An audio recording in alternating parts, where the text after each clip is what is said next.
부동산 실권리자 명의 등기에 관한 법률. 자,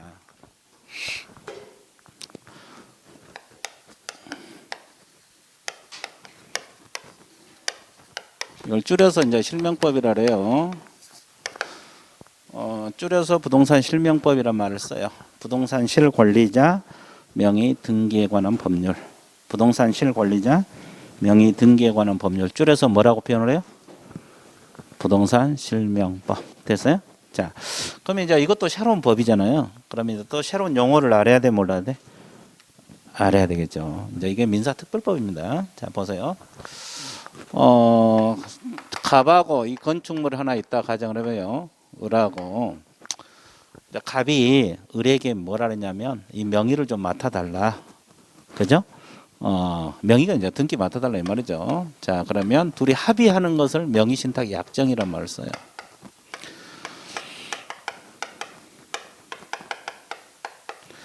자, 그러면 여기서 이제 명의를 맡기는 사람을 뭐라고 표현할까요?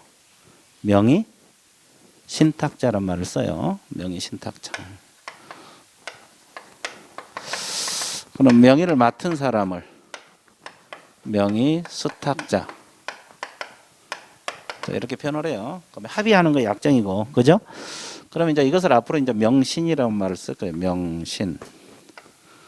명의 신탁자 줄여서 명신. 명의 수탁자를 줄여서 명수. 그죠? 명수. 그렇죠. 자, 이렇게 합의하는 것이 약정이다. 이렇게 생각하면 되고, 자, 명의 맡아달라. 등기를 맡아달라. 그래서 이제 용어는 뭐 크게 세 가지. 명신의 약정 개념, 신탁자 개념, 수탁자 개념 알고 있으면 돼요. 이해됐죠? 예, 그러면 이제 들어갑니다. 자, 이 부동산 실명법에서 명의신탁 약정은 이제 유효냐 무효냐 이런 건 좀 이따 하기로 하고, 이제 종류가 세 가지가 있어요. 두 사람 간, 이의자 간 등기 명의 신탁이라고 있고, 또 3자 간 등기 명의 신탁이라고 있거든요. 세 사람 간, 세 사람 간이에요. 세 사람 간. 그리고 이제 계약 명의 신탁이라고 있어요. 이렇게 세 가지로 나눠집니다. 명의 신탁 종류는 세 가지. 세 가지로 나눠져요. 그래서 이제 두 사람 간, 세 사람 간 계약 명의 신탁. 일단 이제 종류는 알아두세요. 2자 간 등기 명의 신탁, 3자 간 등기 명의 신탁, 계약 명의 신탁. 몇 가지 종류? 세 가지. 이제 크게 나누면 두 가지죠. 등기 명의 신탁하고 계약 명의 신탁. 그리고 이제 적게 나누면 이렇게 세 가지가 돼요. 두 사람 간, 세 사람 간 등기 명의 신탁, 계약 명의 신탁. 이해됐어요? 자, 그러면 이제 여기서 봐보세요. 이 약정은 유효로 봐야 돼요? 무효로 봐야 되냐? 이제 공부를 하거든요. 이건 무효입니다. 자, 이게 이제 두 사람 간인데, 약정은 무효예요, 무효. 명신탁 약정은 무효입니다. 이 등기는 무효입니다. 그래서 이제 소유권이 갑에게 복귀가 돼요. 이렇게 등기 자체가 무효이기 때문에. 이해됐죠? 자, 근데 이제 이건 이제 이의자가 아니거든요. 그러면 이제 여기서 이 사람이 명의를 맡고 있다가 이제 3자에게 팔아먹었다고 가정을 해봐요. 자, 아직 뭐 등기 말소 등기 안 하면 을 앞으로 지금 소유자가 을이 돼 있잖아요. 그래서 이제 3자에게 팔아먹었다 가정을 해볼게요. 이런 원리입니다. 그러면 이 사람은 소유권을 취득합니다. 소유권을 취득해요. 그래서 이제 알고 사건, 모르고 사건, 모르고 사는 걸 뭐라 그래요? 선의. 그러니까 명의신탁 사실을 모르고 산 걸 뭐라고 표현을 해요? 선의. 알고 사는 것을 악의. 그러면 둘, 뭐 선의든 악이든 무조건 소유권 취득해요. 이 3자에게는, 3자 병은. 그러니까 둘 간의 명의신탁 사실을 알고 샀더라도 소유권 취득, 모르고 샀더라도 소유권 취득. 이해됐어요? 그래서 이제 법에서 뭐라냐면 이 약정무효, 등기무효, 약정무효, 등기무효를 가지고 제3자에게 대항할 수 없다 이렇게 규정을 하고 있어요. 제3자에게 대항할 수 없다.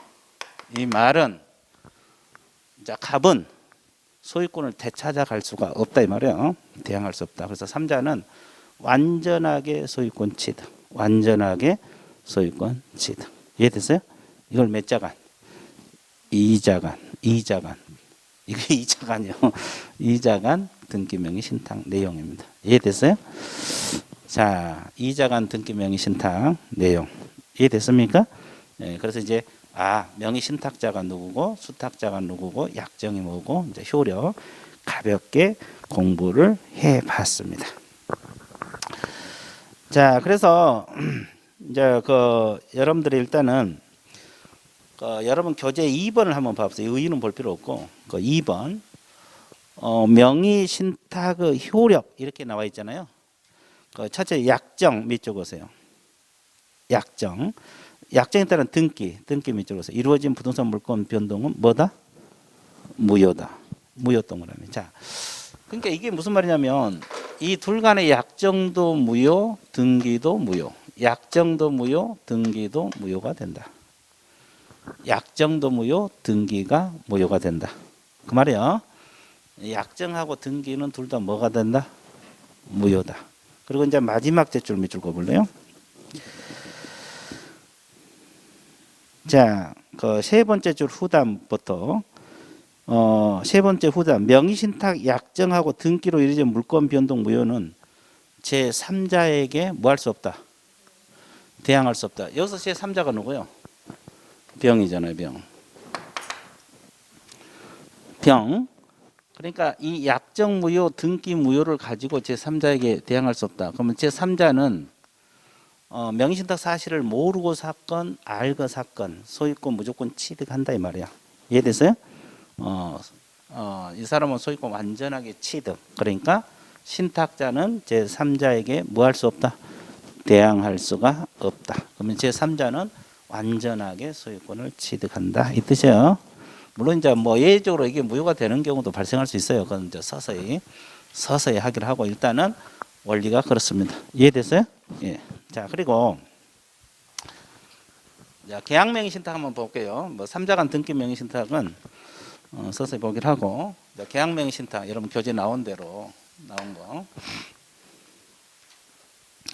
자, 칠판 한번 봐보실래요? 갑이 이제 원래 소유자거든요. 원소유자. 근데 이제 이 사람이 팔아먹었어요. 병에게 팔아먹었어요. 자, 매매가 이루어지고 매매가 뭔지 알죠? 사고 파는 거. 자, 등기가 이렇게 넘어왔어요. 그러니까 이 사람이 사고 여기는 팔고. 자, 정상거래죠. 정상거래잖아요. 근데 왜 명의신탁으로 봐? 을이 숨어있다 가정을 해봐요. 자, 숨어서 자금을 대줬어요. 돈을 대주면서 병 명의로 사놔라 이 말이죠. 근데 실질적으로 조종한 사람은 누굽니까요? 을이잖아요. 을이 돈을 대주면서 이제 자기 명의로 사기는 그러니까 병 명의로 좀 사놔라 이렇게 맡긴 거잖아요. 그죠? 그런데 이 사람이 그러니까 명의 신탁자가 되는 거예요. 명의를 맡긴 사람. 아까 명의 신탁자 줄여서 뭐라 그래요? 명신. 맡은 사람을 수탁자. 명수. 그럼 둘이 합의했어 안 했어? 했죠. 이게 명신탁 약정이에요. 약정. 자, 명의를 맡아달라. 알았다. 그렇죠? 그러면 이 약정은 유효겠어요? 무효겠어요? 이 법에서 약정은 무조건 무효예요. 그죠? 무조건 무효. 약정 무효예요. 그러면 이제 이 등기는 이제 등기가 문제잖아요. 아까 우리가 배울 때 저기 보세요. 등기는 그죠? 무효라고 했죠? 그럼 여기는 등기는 뭐요? 무조건 무효가 아니라 둘 간에 을하고 병 사이에 즉 신탁자 수탁자의 명의신탁 약정이 있었던 사실을 이 사람이 알았을 때 몰랐을 때 몰랐을 때 모르는 걸 뭐라 그랬어요? 선의 안 것을 악이. 그러면 이 등기는 유효입니다. 유효. 이 등기는 유효입니다. 그러면 등기가 유효란 말은 이 사람이 소유권을 취득한다 못한다? 취득한다는 거예요. 취득한다. 그러면 소유권이 갑에게 복귀한다는 거예요? 안 한다는 거예요? 안 한다는 거예요. 이제 완전히 소유권 취득합니다. 몰랐을 때. 물론 이제 알면 무효요.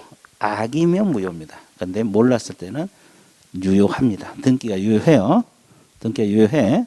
이해되세요? 자, 그다음에 여기도 마찬가지 봐보세요. 그럼 이제 이 사람이 소유권을 취득했잖아요. 근데 이 사람이 제 3자, 여기는 3자가 정이 돼요.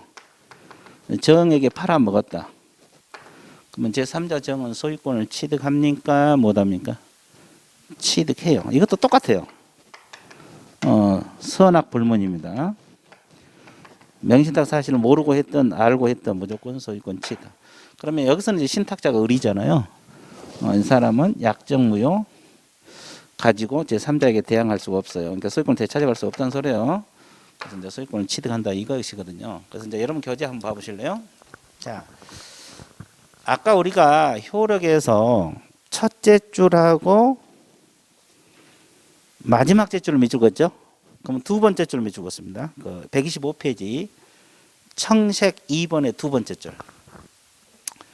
두 번째 줄 보면 자, 부동산에 관한 물건을 취득한 계약에서 수탁자가 어느 한쪽 당사자가 되고, 그죠? 상대방 당사자는 약정이 있었던 사실을 알지 못했다. 알지 못했다 동그라미 쳐세요. 자, 양가로 2번 아니 그 청색 2번 명신탁 효력이 있잖아요. 거기 두 번째 줄입니다. 두 번째 줄 다시 한번 보세요.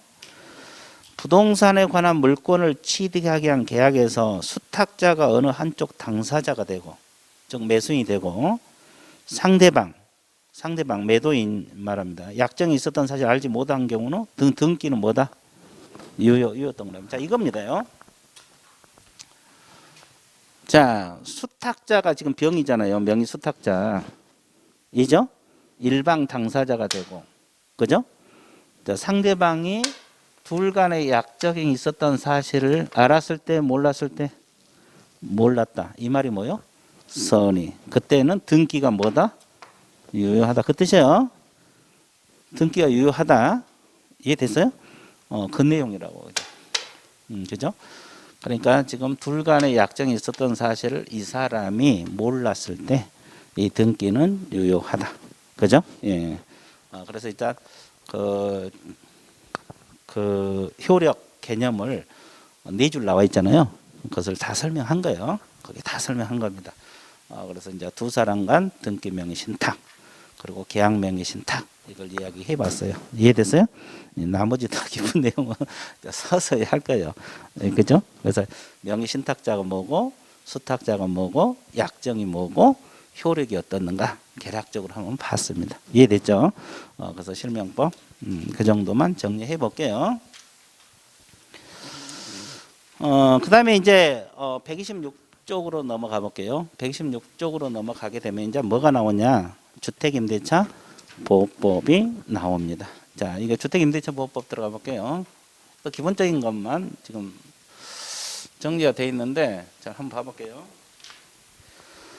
주택임대차 보호법 이걸 줄여서 뭐라 그래요? 주임법.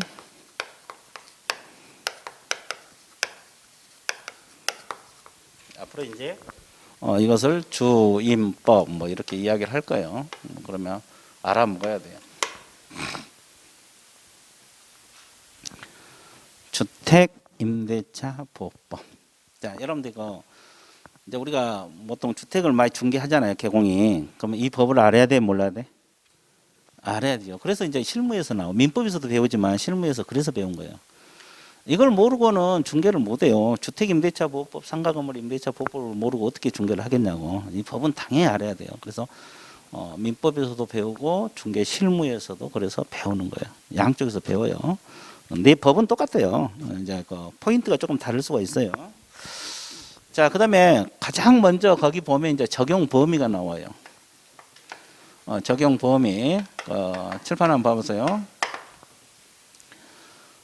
이것은 주거용 건물 임대차에서만 적용된다 이 말이에요. 주거용 건물 임대차에서 적용된다. 근데 주거용이냐 아니냐는 사실상을 기준으로 해요. 장부상, 공부상 관계없이 실질적으로 주거로 쓰면 주택임대차보호법이 적용이 된다. 사실상 주거로 쓰면. 자, 그리고 주택 일부가 주거 외의 목적으로 사용한 경우도 적용이 됩니다. 이걸 겸용건물이라고 해요. 무슨 건물? 겸용 건물. 자, 일부가 주거 외 목적으로 쓰는 경우도.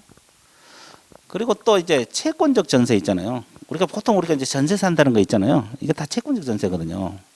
그죠? 미등기 전세 이런 거. 자, 이것도 주임법이 적용이 돼요. 자, 그리고 법인 있잖아요. 법인이 주택을 임차를 해서 사용했을 때 주임법이 적용되느냐, 이 문제가 제기돼요. 자, 법인들은 원칙적으로 주임법 적용 받겠어요, 안 받겠어요? 당첨. 찍어봐 그냥. 받을 것 같아? 여기는 받을 것 같아. 자, 원칙은 안 받고 이제 예외적으로 받는 법인들이 있어요. 예외적으로 주임법이 적용받는 법인들이 있는데 이 세 가지가 있잖아요. 한국토지주택공사, 그죠? 지방공사, 중소기업법입니다.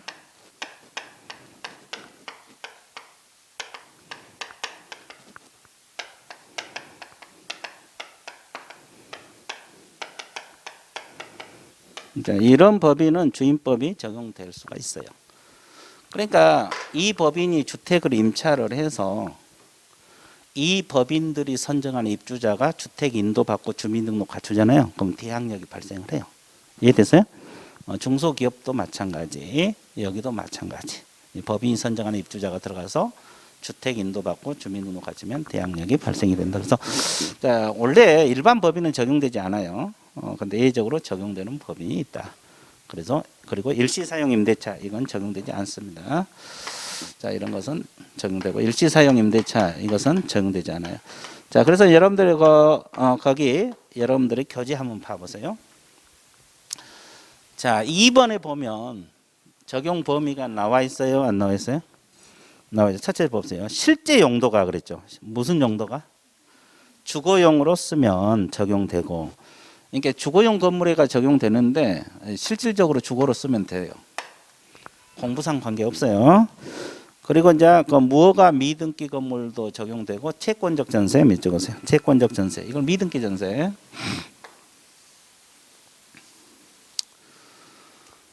자, 이것도 적용이 됩니다. 그죠? 그리고 그 뒤에 뭐라 했어요? 일시 사용임이 명백하거나 그랬죠. 일시 사용 임대차는 이것도 이제 구체적으로 판단해야 돼요. 구체적으로 판단해야 되는데 일시 사용한 것이 명백한 임대차는 적용되지 않는다고 나왔어요. 그리고 법인은 아까 뭐라 그랬어요? 원칙적으로 적용한다 그랬어요? 안 한다 그랬어요? 근데 그 적용되는 법인이 세 가지 나와 있죠. 한국토지주택공사, 지방공사, 중소기업법인을 제외하고 적용되지 않는다. 이 말은 이것만 적용된다 이 말이에요. 이 세 가지만 적용이 된다. 그리고 일반 법인은 적용되지 않는다. 이런 내용이 거기 나와 있어요. 나와 있어 안 나와 있어요? 나와 있잖아요. 거기 다 나와 있잖아요. 그리고 이제 뭐 이거 하나만 적어 놓으면 돼요. 이건 적용됩니다. 겸용 건물. 그죠? 주택 일부가 주거 외의 목적으로 쓰는 경우도 주임법이 적용이 됩니다. 자, 그래서 일단은 뭐 주임법 적용 범위 공부를 해봤어요? 안 해봤어요? 해봤죠? 됐어요? 자, 머릿속에 들어왔어요? 좋았어요. 들어왔어. 자, 여기는 뭐 상이 들어왔고 여기도 들어왔습니까? 예, 좋았어요. 다 들어왔어. 그러니까 도망간다든지. 자, 좋았어요. 자, 그러면 우리가 이제 기간이 있잖아요. 임대차 기간은 최단 기간만 규정을 하고 있거든요. 최단 기간은 몇 년? 2년. 자, 기간 약정이 없거나 2년 미만으로 정할 수도 있잖아요. 2년으로 보는 게 원칙이에요. 됐어요? 근데 임차인은 누구는? 임차인은 2년 미만을 주장할 수가 있어 없어? 있습니다.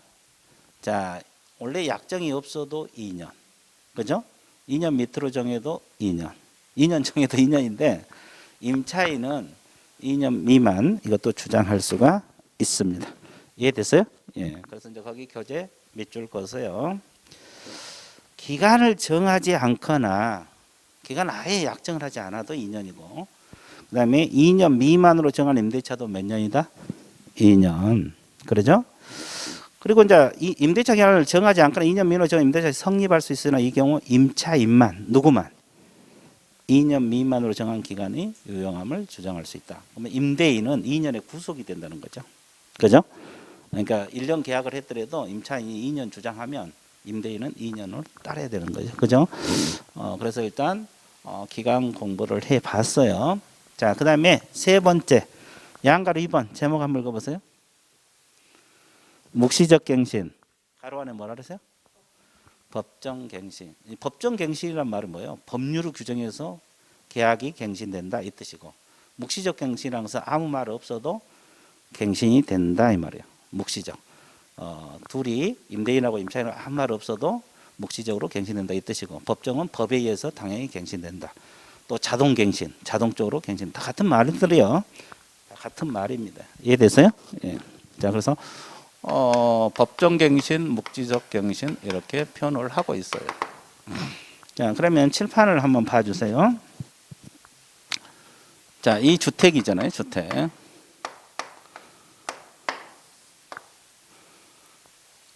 자, 그러면 임대를 내준 사람을 누구라 그래요? 임대인. 들어간 사람을 임차인. 둘이 임대차 계약을 맺었어, 안 맺었어? 맺었어. 그러죠? 그러면 이제 이 사람 주택 점유하고 있잖아요. 자, 그러면 자, 임대차 계약 끝나기 여기서는 몇 개월에서 몇 개월 전까지? 6개월에서 2개월 전까지 이야기해 줘야 돼요. 나가라든지 아니면 어떻게 하든지. 근데 아무 말을 안 했어요. 그럴 수도 있죠. 그럼 임차인 쪽에서는 몇 개월 전까지? 2개월 전까지 나간다고 이야기를 해줘야 돼요. 근데 아무 말 없어요. 그럼 이제 법정 갱신, 자동 갱신, 묵시적 갱신이 된다 이 말이에요. 됐어요? 자동적으로 갱신돼요. 이제 계약 내용은 자동으로 갱신돼요. 아무 말 없으면. 그러죠? 자, 자동 갱신된다. 그러면 이때 기간은 몇 년으로 볼까? 2년으로 봅니다. 2년. 2년으로 봐요. 그죠? 그러면 갱신된 이후에 이 사람은 계속 살아야 돼요? 2년 동안 계속 살아야 되냐고? 안 살아도 돼요. 자, 갱신된 이후라도 언제든지 나가겠다고 해지 통보할 수 있어요. 그럼 몇 개월 후에? 3개월 후에 효력이 발생을 합니다. 자, 이게 이제 법정 갱신 제도입니다. 그럼 이것도 누구에게 유리해요? 임차인. 원래 이 법 자체가 주택임대차법부 임차인을 보호한 규정들이잖아요. 그러니까 임차인에게 유리할 수밖에 없죠. 그래서 이제 얘가 있죠. 이 사람이 몇기 차임을 연체하거나 2기 차임을 연체하거나 임차인으로서 의무를 현저히 위반을 했다. 그럼 법정 갱신 인정해준다, 안 해준다? 안 해줍니다. 이게 이제 법정 갱신 제도야. 자, 그래서 이제 여러분들 이거 밑줄 그어 드릴게요. 자, 양가로 2번. 묵시적 갱신, 법정 갱신 제도가 있어요, 없어요? 있죠. 첫째 줄. 임대인이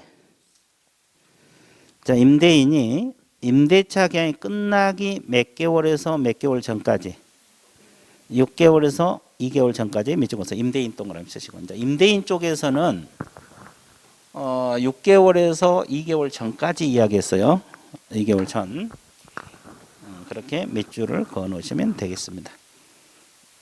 그죠? 첫째 줄. 임대인 쪽에서는 6개월에서 몇 개월 전까지?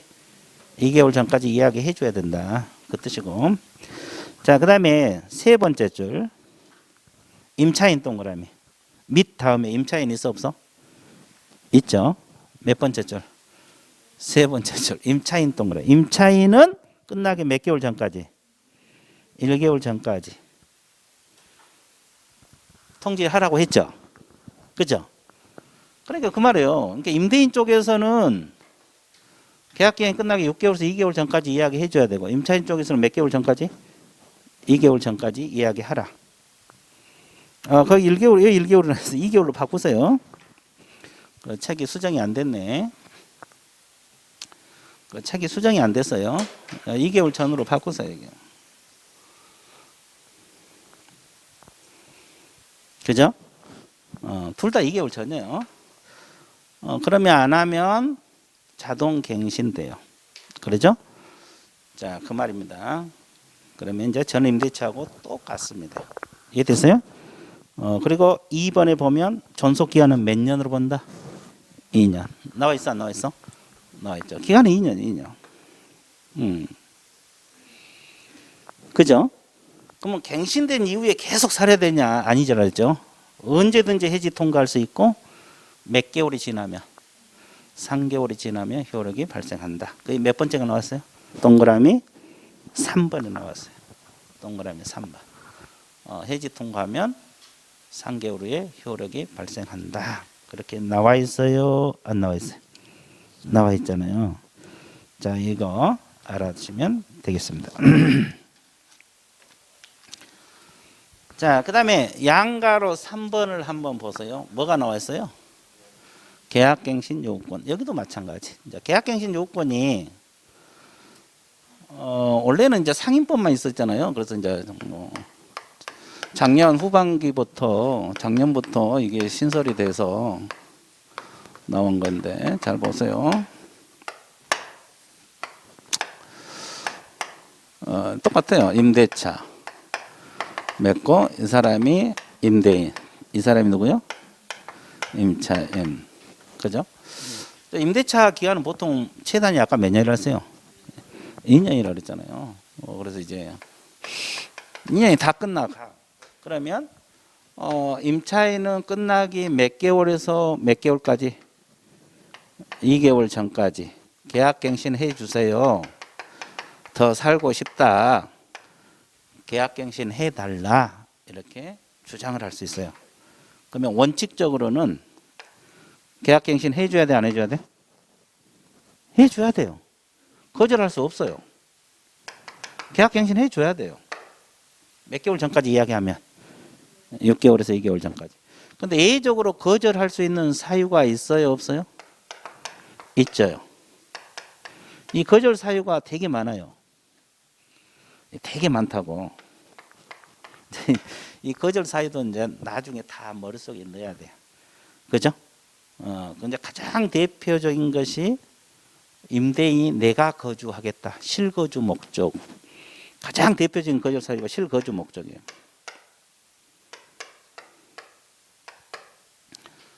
자, 직계 존비속 포함입니다.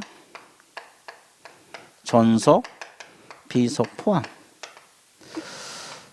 자, 내가 살아야 되니까 갱신 못 해주겠다. 이것이 이제 가장 대표적인 거절 사유 중에 하나입니다. 그 외에도 많아요. 뭐 이기 차임을 연체한다 할지, 그죠? 뭐 여러 가지가 있는데 일단은 이것이 가장 대표적이에요. 내가 살아야 되니까 갱신 못 해주겠다. 그죠? 나가라. 이렇게 할 수가 있다는 거죠. 그죠? 자, 이거. 그죠? 그러면 이제 이것도 마찬가지. 전 임대차가 동일합니다. 물론 이제 차임과 보증금은 증감할 수 있어요. 증감할 수 있는데 제한 범위 내에서. 그리고 이건 1회에 하나예요, 가능합니다. 몇 회 한해서? 1회. 자, 이게 주임법상 계약갱신 1회. 그죠? 그리고 마지막으로 갱신된 이후에 그러면 이것도 언제든지 계속 살아야 되냐? 이거 아니고 이것도 언제든지 해지 통과할 수 있어, 없어? 몇 개월 후에 효력 발생? 3개월 후. 자, 일단 이런 계약갱신 제도가 있다는 정도 알아두세요. 자, 깊은 내용은 서서히 기본서 나오면 하기로 하고. 자, 여러분 교재 한번 봐보세요. 양가로 3번을 봅니다. 자, 임대인은, 자, 주어 동그라미 임대인은, 자, 두 번째 줄을 단 세 번째 줄 거절할 수 없다. 자, 임대인은 거절할 수가 없다. 원칙적으로 거절할 수가 없다. 그 말은 원칙적으로 갱신을 해줘야 된다, 안 해줘야 된다? 해줘야 된다. 원칙적으로는 갱신을 해줘야 된다. 원칙은 거절할 수 없다. 근데 그 중간에 보면, 자, 임차인이 밑쪽에서 임차인이 임대차 만료 6월에서 몇 개월 전까지 사이에 계약갱신을 요구할 경우 정당한 사유 없이 거절하지 못한다. 정당한 사유란 것은 뭐 이기 차임 연체랄지, 후단에 임대인 직접 거주이란 말이 있어, 없어요?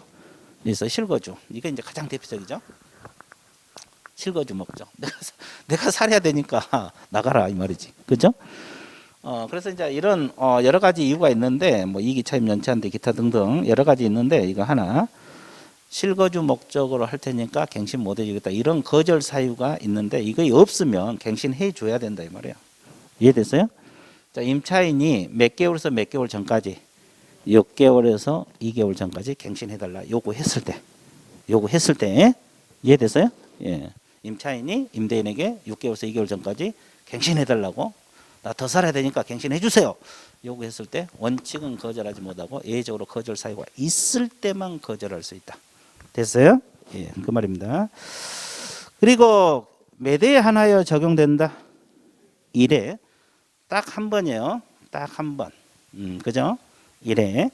그리고 갱신된 전 임대차 동일한 조건으로 다시 계약된 것으로 본다. 계약 내용이 똑같은 소리죠. 근데 차임과 보증금은 증감할 수 있다 없다? 있다. 그리고 존속 기간. 이것도 계약 갱신할 때도 기간은 몇 년? 2년이다. 그 책에 다 나와 있습니다. 나와 있는 거 지금 이야기한 거예요. 안 나온 거 지금 설명 안 하고 있어요. 이해되셨어요? 예. 그래서 왼쪽에 책에 다 나와 있어요. 자, 오른쪽 페이지로 봐보세요. 오른쪽 페이지.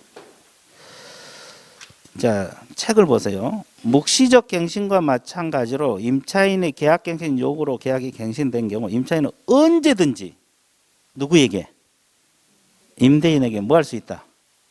해지 통고할 수 있고 통지 받은 날부터 몇 개월이 지나면 3개월이 지나면 효력이 발생한다. 오른쪽 책에 다 나와 있어요.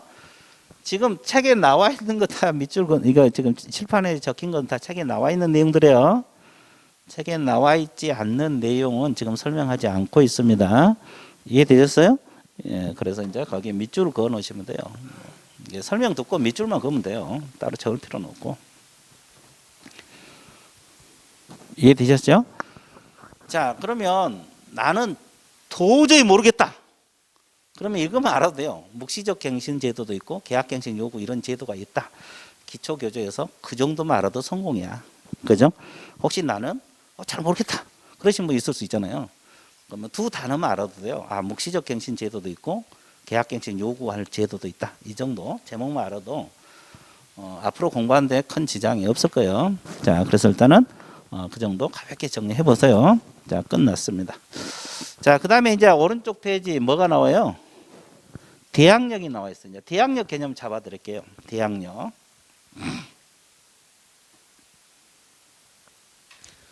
대항력은 다 요건을 먼저 알아야 되셔야 돼요. 대항력 요건은 뭐냐? 주택의 인도하고 주민등록. 자, 주택의 인도하고 주민등록을 갖추면 이게 대항력 요건이에요. 요건. 이 두 가지가 충족이 돼야 돼. 일단은 대항력이 발생할 수 있는 요건을 갖춘 거고. 그래서 앞으로 이거 주주라 할 거예요. 저는 주주. 줄여서 뭐다? 주주.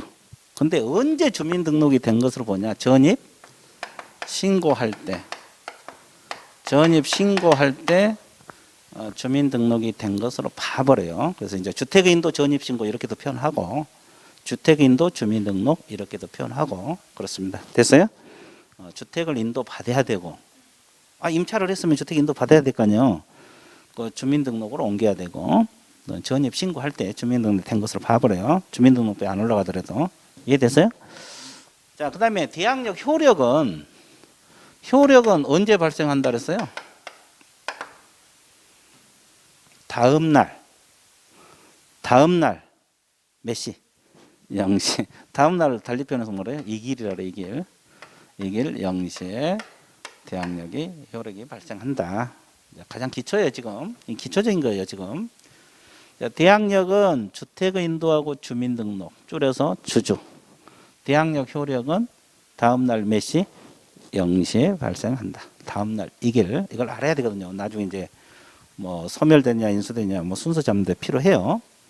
여기까지 이해됐어요? 자, 그 다음에 효력. 내용은 뭐겠어요? 내용. 대항한다는 거. 이게 뭐다? 못 나간다. 그렇지. 못 나간다. 아주 제대로 듣고 있어요. 자, 그죠? 못 나간다. 자, 봐보세요. 뭔 소리인지 모르겠죠? 그죠? 자, 봐보세요. 자, 이게 주택입니다. 이게 뭐요? 임대인. 이게 누구요? 임차인. 둘이 임대차 계약을 맺었어, 안 맺었어? 그럼 이 사람이 주택을 점유하고 있잖아요. 점유하고 대항력 요건이 주택의 인도하고 뭐라 그랬어요? 주민등록. 이걸 갖추고 있어요. 근데 이 갑이라는 사람이 제3자에게 팔아먹어볼 수도 있어, 없어? 있죠. 자기 거니까 이 사람이 점유하고 있는 거지, 그죠? 그래서 매매가 될 수도 있어요. 매수인. 또는 증여가 될 수도 있고, 또는 상속이 될 수도 있고, 또는 경매가 될 수도 있어요. 이해됐어요? 그래서 이 사람을 양도인, 여기를 뭐라 그래? 양수인. 이렇게도 표현해요. 자, 그러면 이제 병의 주택이 됐잖아요. 샀으니까. 그죠? 그러니까 병이 을에게 뭐라 그러냐면, 내 주택 내놔. 내가 살 거야. 내가 샀으니까 빨리 나가. 그럴 수도 있잖아요. 그죠? 근데 임차인이 뭘 갖추고 있으면, 주택의 인도하고 주민등록을 갖추고 있으면, 내 주택 내놔. 그럼 못 내놔. 못 내놔 할 수 있다고. 이게 대항력이에요. 못 내놔. 나가 그러면 못 나가. 내놔 그러면 못 내놔. 왜 그러면 자기 것도 아닌데 못 내놔 할 수 있어요? 임대인 지위를 뭐 한 것으로 본다? 승계한 것으로 본다. 이게 이제 지위 승계가 내용이에요. 내용. 임대인 지위를 그대로 승계를 받는 거죠. 임대인 지위를 그대로 뭐다? 승계를 받아. 이게 이제 내용이라고. 그러니까 이제 내가 못 나가 한 이유가 이 지위를 그대로 승계받아요. 그러니까 이제 이 사람이 이제 임대인이나 마찬가지죠. 승계받았으니까 임대인 지위를 그대로 물려받았으니까. 그러면 이제 이 사람이 언제까지 못 나가 그래요? 계약 기간 동안 자기 거 아니니까 영원히 못 나갈 수는 없잖아요. 계약 기간 동안 대항을 한다 이 말이에요. 대항한다. 이해됐어요? 그러면 이제 임대차 계약이 끝나면 이제 주택도 여기다 돌려줘야 되겠죠? 주택도 여기다 돌려줘야 되고 보증금도 여기서 찾아가야 돼요. 그러니까 임대인 지위를 뭐 한 것으로 본다? 승계한 것으로 본다. 임대인 지위를 뭐 한 것으로 본다? 승계한 것으로 본다. 그래서 이제 나가 그러면 못 나가. 이게 대항력 내용이다. 이해됐어요? 자, 다시 대항력 요건은 주주입니다. 주택의 인도, 주민등록. 줄여서 뭐다? 주주. 효력은 이길 몇 시? 0시. 내용은 못 나가. 끝. 간단하잖아요. 내용 뭐다? 못 나가. 그렇죠? 내용은 뭐다? 못 나가. 그런데 그 이유는 임대인 지위를 그대로 승계한 것으로 본다. 이해됐어요? 예. 자, 그래서 밑줄 한번 그어 볼게요. 그 4번에 127페이지 청색 4번 찾았어요? 대항력, 주택 임대는 등기가 없는 경우에도 주택의 인도에서 주, 주민등록에서 주. 자, 주주입니다. 주민등록 밑에다가 뭐라고 적어? 전입 신고. 같은 말이에요. 전입 신고할 때 주민등록이 된 것으로 봐요. 그러니까 이제 주민등록부에 안 올라가더라도 일단 전입 신고 들어가잖아요. 그럼 수리가 되면 주민등록이 된 것으로 봅니다. 마칠 때는 다음 날 몇 시부터 0시라고 적어 놓으시면 돼요. 다음 날 0시부터 제3자에 대해서 대항력이 발생을 한다. 그러니까 다음 날 0시부터 대항력이 발생한다. 그러니까 다음 날 병이 내 주택 내놔 그러면 못 나가 할 수 있다고. 못 내놔 할 수 있다고. 이해됐어요? 예. 자, 이 경우 전입 신고할 때 주민등록이 된 것으로 본다. 이렇게 나와 있고. 자, 대항력 인정에서는 전입 신고는 정확하게 해야 되므로 다세대 연립은 동호수까지 전입 신고를 해야 한다. 자, 다세대 주택 동그라미. 자, 여기서 이건데 이 다가구 주택은 집원만 기재를 해도 대항력이 발생하거든요. 그런데 다세대 주택은 집원 플러스 뭐까지? 동호수까지가 기재가 돼야지 대항력이 발생한다 이 말이에요. 전입 신고할 때 전입 신고가 제대로 돼야 되잖아요. 그 말은 주민등록이 제대로 돼야 되잖아요. 주민등록이 제대로 돼야 되는데 이 다가구 주택 같은 경우는 다가구 주택 같은 경우는 집원만 기재를 해도 대항력이 발생하는데 다세대 주택은 집원 플러스 뭐까지 그 말이에요. 그 다세대만 나와 있잖아요. 거기 다세대 동그라미. 동호수까지. 그러니까 집원 플러스 동호수까지. 근데 다가구는 집원만 기재를 해도 보호가 돼요. 이해되셨어요? 자, 그 내용이 그 말입니다. 그 내용이 그 말이다. 그래서 이제 대항력이 뭐다? 대항력이 뭐다? 감 잡았어요? 확실하게 잡았죠? 자, 그래서 이제 끝. 자, 그 다음에 우선 변제하고 최우선 5번하고 6번 5번 동그라미 6번 동그라미. 자, 5번하고 6번 묶어보세요.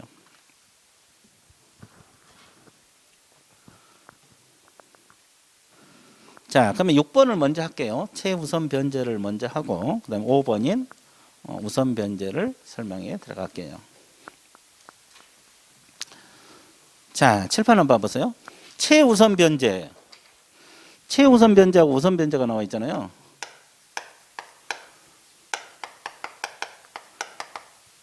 우선 변제. 이게 이제 뭐 주임법 키포인트죠, 사실은. 이거 이제 핵심인데, 최우선 변제란 말은 최고 먼저 변제, 배당을 받는다 이 뜻이에요. 최고 먼저, 다른 권리자보다 최고 먼저 배당을 받아간다. 뭐가 넘어갔을 때? 경매 들어갔을 때. 이 주택이 경매 넘어갔을 때 말하는 거예요. 이 주택이 경매 넘어갔을 때 최고 먼저 배당을 받아간다. 자, 최우선 변제 요건은 뭘 갖춰야 되냐? 주택의 인도, 또 주민등록. 이걸 줄여서 뭐라 그랬어요? 주주. 또 뭘 갖춰야지 최우선이 될까? 소액 보증금이 충족이 돼야 돼요. 소액 보증금. 확정일자는 아닙니다. 확정일자는 아니고 소액 보증금이 충족이 돼야 돼요. 소액 보증금도 이제 뭐 지역별로 나눠지잖아요. 근데 이제 이게 자주 바뀌어요. 틈만 나면 바뀌는데 뭐 여러분 때는 아마 올해는 안 바꿀 것 같아요. 작년에 바뀌었으니까. 그래서 이제 일단은 서울특별시만 한번 봐보세요. 1억 5천에서 5천만 원 이하 중 얼마 중? 5천까지만 최우선이 되고요. 이제 올리면 알면 돼요. 과밀 억제권역, 광역시 그 밖의 적이 있는데 일단은 이것만 서울만 먼저 분포해보세요. 올리면 알면 되니까 나머지는 나중에 해야 돼요. 왜냐 그러면 이게 바뀔 수가 있으니까 일단 서울만 해봐. 원리를 알아야 되니까. 그래서 1억 5천만 원 이하 중 5천만 원까지만 최우선이 인정이 된다. 자, 그러면 효력은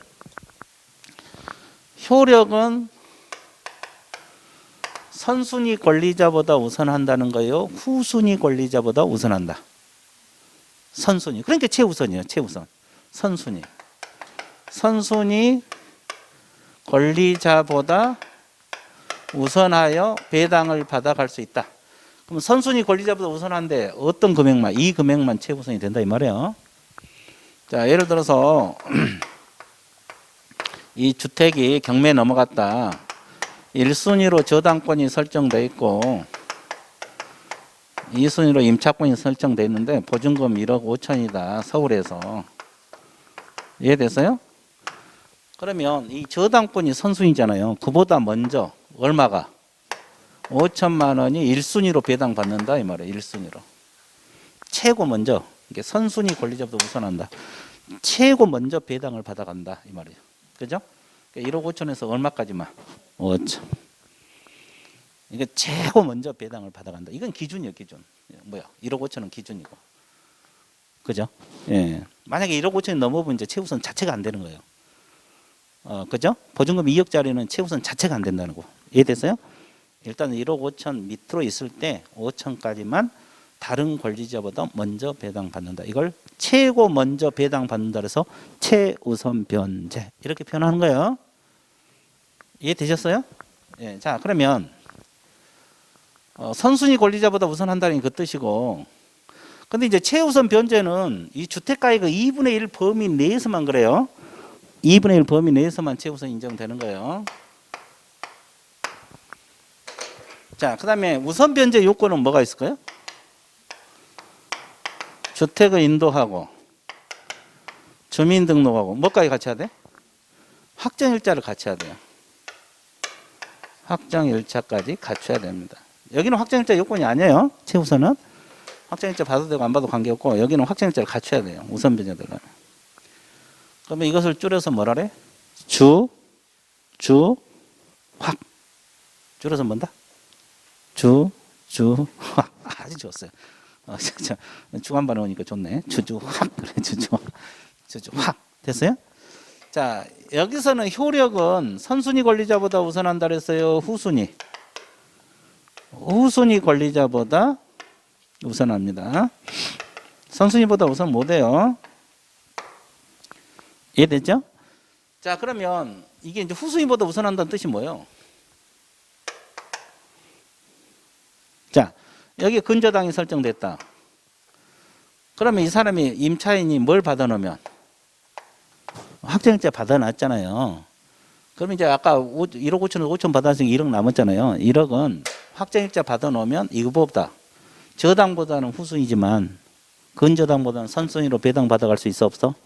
후순위보다 먼저 받는다. 후순위보다 먼저 받는다. 됐어요?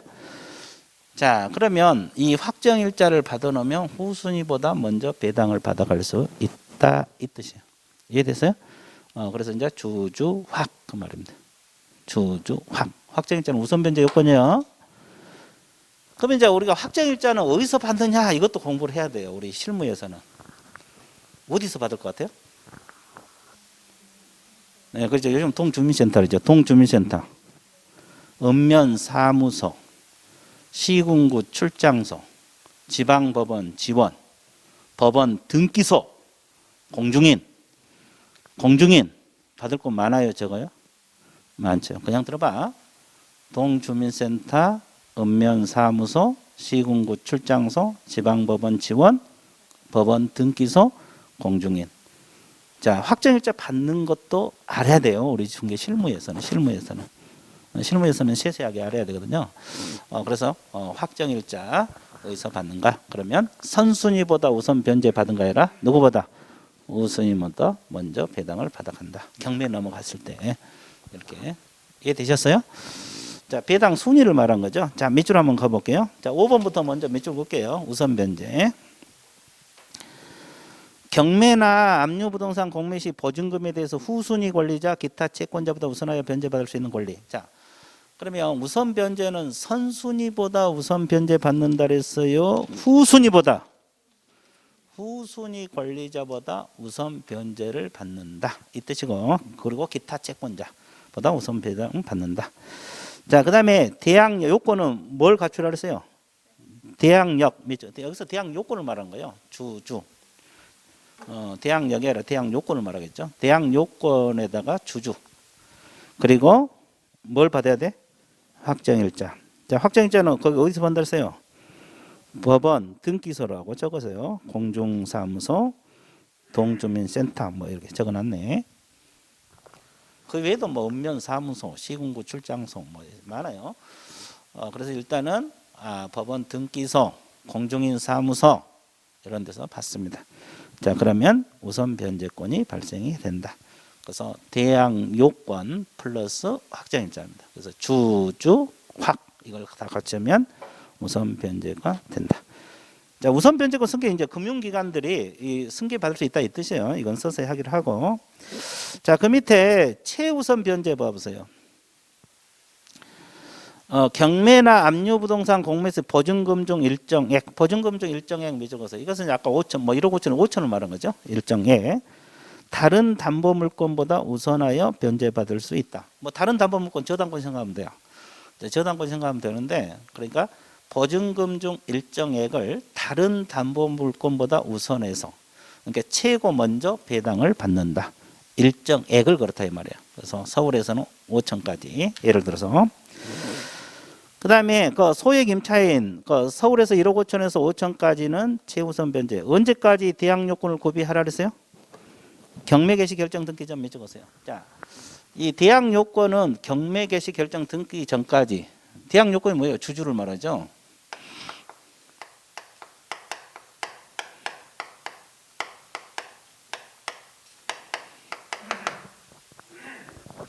이 주택의인도 주민등록은 경매개시 결정 등기 전까지 갖춰라.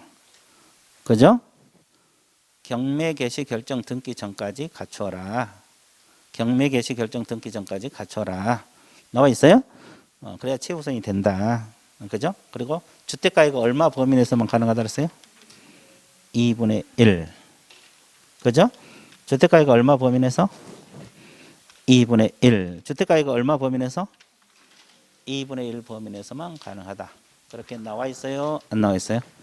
나와 있죠. 그래서 이제 우선 변제, 최우선 변제란 것은 이 주택이 경매에 넘어갔을 때 누가 먼저 배당을 받아가느냐, 최고 먼저 배당 받느냐 아니냐, 이런 걸 공부하는 거예요. 예, 그래서 이제 우선 변제, 최우선 변제 기본적인 거 끝났어요.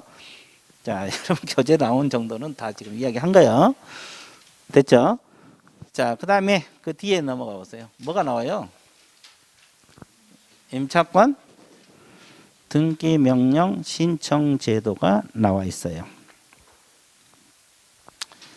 자, 임차권 등기 명령 신청 제도 들어갑니다.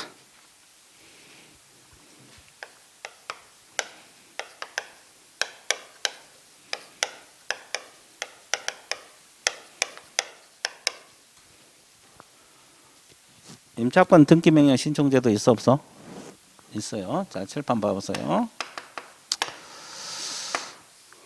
자, 둘이 임대차 계약을 맺었거든요.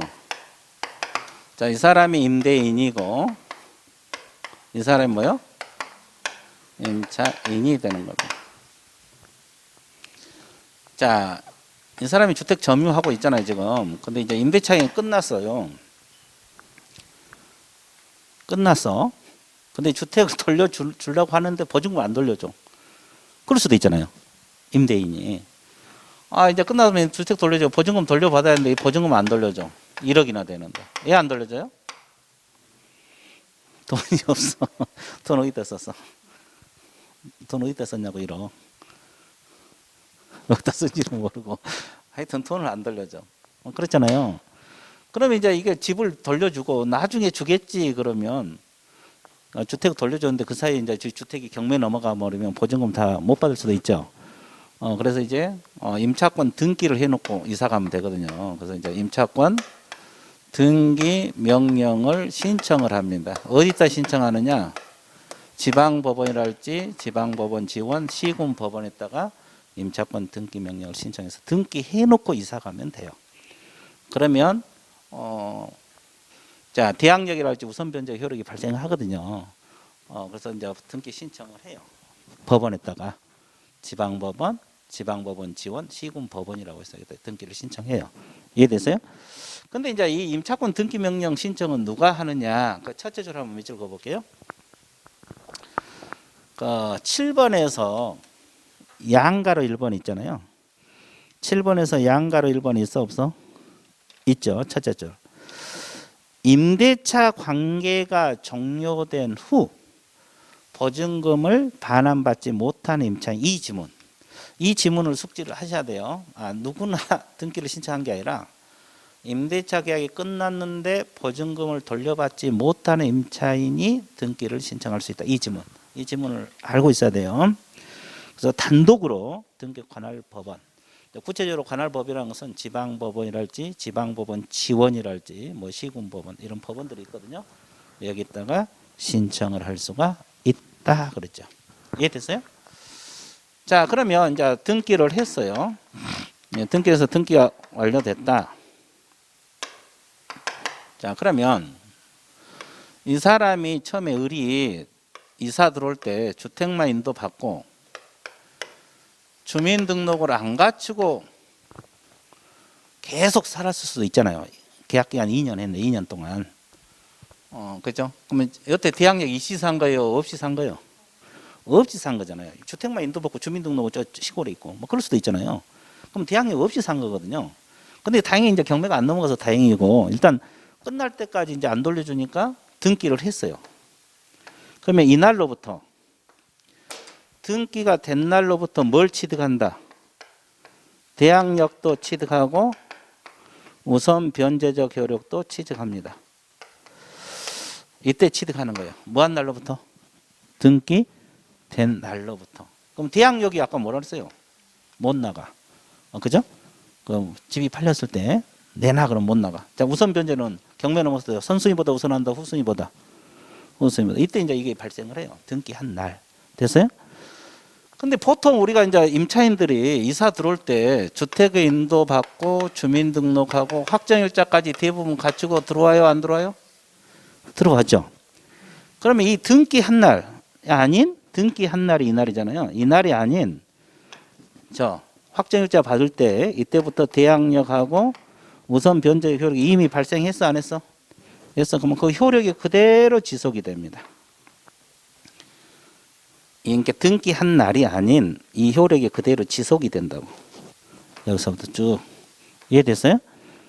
그렇죠. 자, 이거 됐어요? 자, 그 다음에 하나만 더 할게요. 그 다음에 이제 등기해놓고 이게 등기가 됐잖아요. 등기해놓고는 이제 대항력이 발생했으니까 집을 비워줘도 돼요. 그래서 집 돌려줬어요. 뭐 해놨으니까. 등기해놨으니까. 왜? 등기해놓고 이제 경매 넘어가도 걱정이 없어. 대항력 우선 변제 효력 발생하잖아요. 그죠? 그러니까 이제 이 사람이 제3자 병에게 또 새로운 임차인이요. 임대차를 또 내줬어요.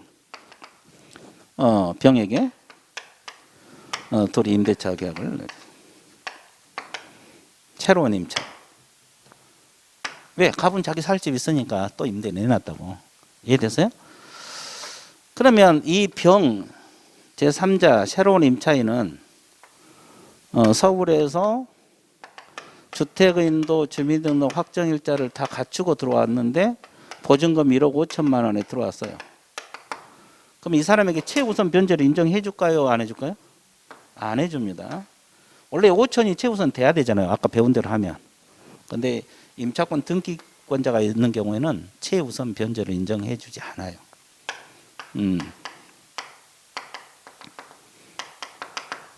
자, 최우선 변제를 인정해 주지 않아요. 근데 뭘 받아놨으면 확정일자를 받아놓으면 우선 변제는 인정해 줍니다.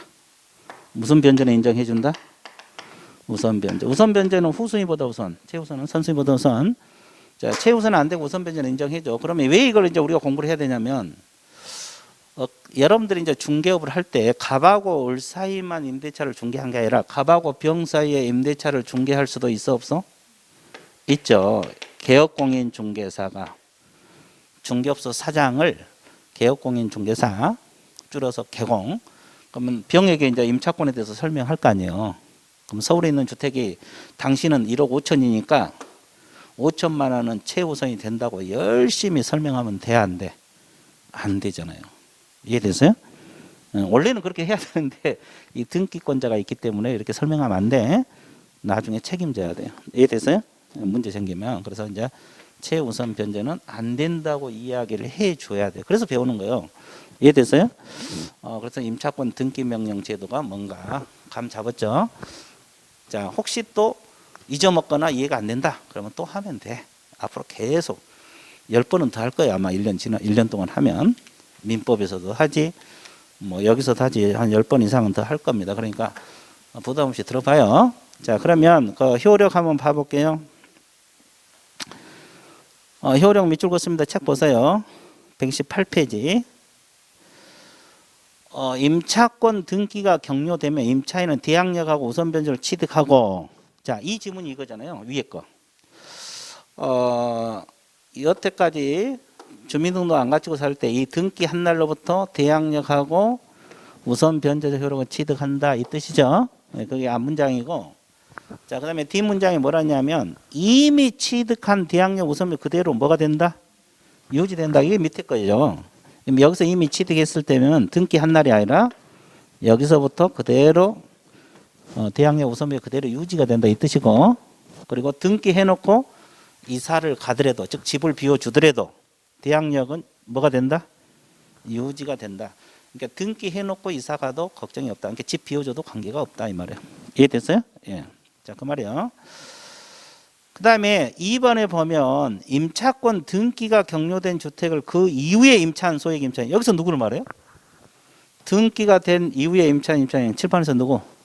병을 말하죠. 병을 말하잖아요. 등기된 이후에 취득한 임차인 병을 말합니다. 칠판에서 이 사람은 이후에 임차한 소액 임차인은 즉 보증금 서울에서 1,500이라도 최우선 변제권을 인정받는다 못 받는다? 못 받는다. 근데 뭘 받아놓으면 확정일자를 받아놓으면 우선 변제권은 인정이 된다. 그렇게 나와 있어 안 나와 있어? 나와 있잖아요. 확정일자를 받아놓으면 우선 변제권은 인정이 된다. 왜? 우선 변제는 선순위보다 우선해요? 후순위보다? 후순위보다. 그러니까 임차권 등기권자를 뭐 해야 할 우려가 없겠죠. 그래서 그렇습니다. 그 다음에 자, 임차권 등기는 아까 공동으로 한다 그랬어요? 임차인 단독으로 한다 그랬어요? 단독으로 하잖아요. 그러면 이제 등기 비용, 등기 신청 비용 들어갈 수 있어 없어? 그러면 둘 다 청구 가능해요. 신청 비용, 등기 비용 다 임대인에게 청구할 수 있다 없다? 있다. 거기 나와 있잖아요. 비용은 누구에게 청구할 수 있다? 임대인에게 청구할 수가 있다. 그렇게 나와 있어요? 안 나와 있어요? 나와 있잖아요. 자, 쉬운 것 같아요? 어려운 것 같아? 그렇죠? 되게 쉽죠? 자, 8번 제목 한번 읽어보세요. 임차권 승계 제도가 나와 있잖아요. 이게 뭘까? 뭘 의미하겠어요? 임차권 승계.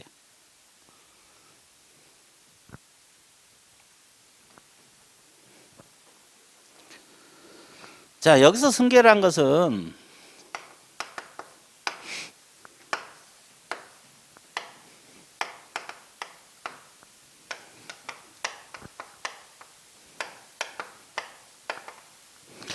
둘이 임대차 계약을 맺었잖아요. 근데 이 사람이 사망을 해볼 수도 있어 없어요? 있죠. 그러면 같이 살고 있는 사람들이 있어 없어? 같이 살고 있는 동거 가족들이 상속권도 없고 이 임차권 승계를 못 받는다 가정을 해버리면 길거리 나 앉아야 되잖아요. 주택을 뭐 승계를 못 받으니까. 그러죠? 그래서 이제 이런 사실상 혼인관계에 있는 자, 뭐 이런 사람 보호하기 위한 제도가 여기서 말하는 승계를 말합니다. 여기서 말하는 승계는 그걸 말해요. 그러면 병이 이제 그렇다. 근데 여기서 승계는 채권 채무가 다 승계가 되거든요. 채권 채무가 다 승계가 돼요.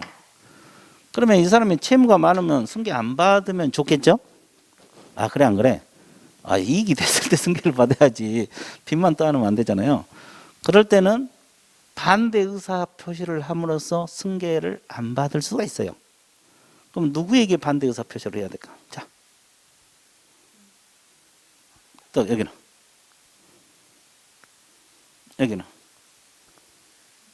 전혀 감이 안 와버려?